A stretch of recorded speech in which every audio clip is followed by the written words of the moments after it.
Hey, what's happening, guys? I promised you a video, and here it is.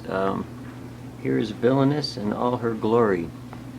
I'll just spin it around real quick, just give you guys an overall view. I forgot what a pain in the butt it is to work with chrome and not making it look too old. I did try to make it look like a car that survived pretty well.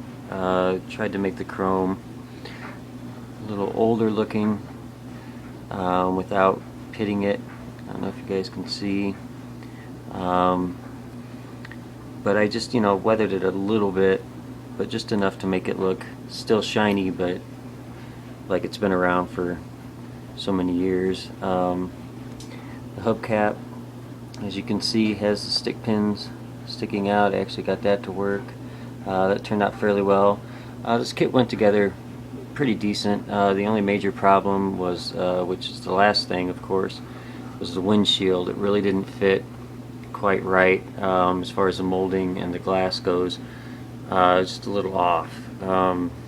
Luckily you can't really tell in the video, so if you can't point it out, then I'm not going to draw everyone's attention to it, but just know that that was like the sticking point, the one gremlin that I had in the build. Tried to keep it period correct as far as customizing goes.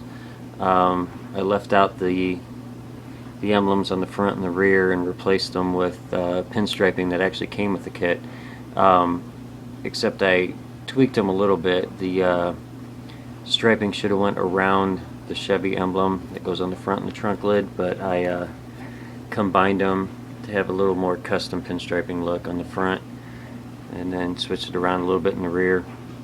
I put the needle points there on the Continental kit,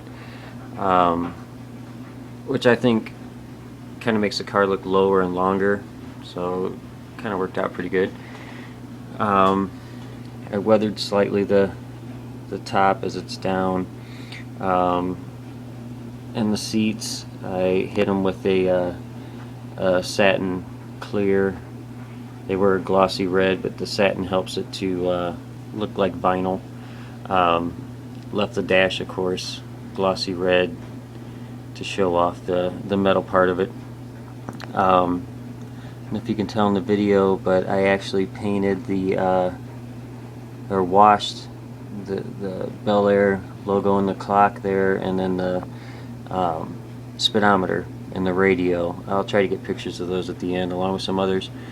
And then of course the carpet is weathered and has some black wash to show the different variations. But that's about it as far as the interior goes. I used some chrome trim paint for the door handles and the molding. Did a lot of research. I wanted to keep it as close to the 50s as I could as far as color combos go.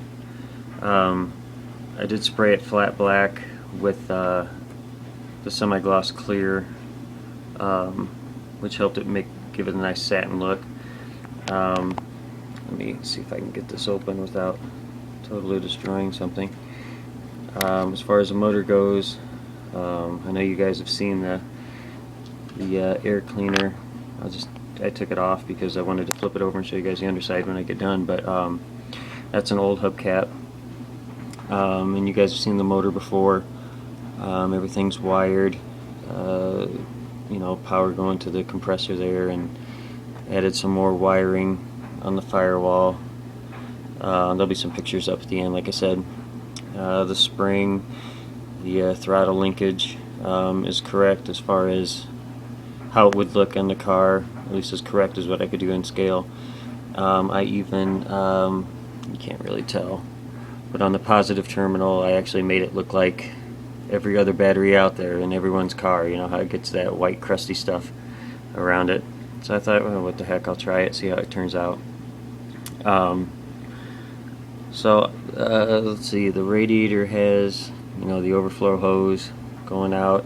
The only thing I didn't put in there was the reservoir for the windshield wiper fluid, but it just wouldn't fit. Once you get the radiator support in, just wouldn't get get in the spot it was supposed to. I did weather the bottom. Let me flip it over and show you. Oh, I forgot to take that off. So you can see I modified the exhaust.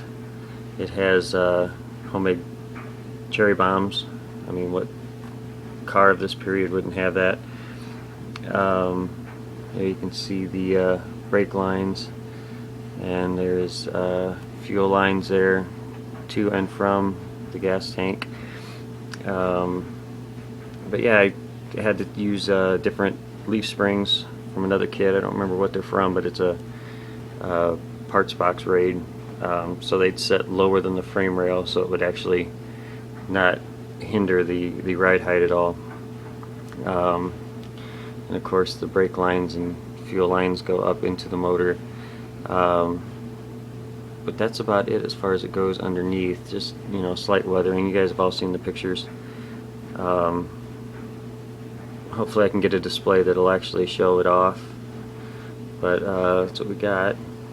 It's just aluminum tubing, varying sizes, and then the stock exhaust cut off at the muffler clamp. So, but that's what I got. Hope you guys liked it. I don't know what's going to be next. Probably another custom, but we'll see. But that's it in a nutshell. It's Villainous in all her glory. So hope you guys are having a good one. Keep building, and thanks for all the support and all the new subscribers. Alright guys, take it easy. No, sir.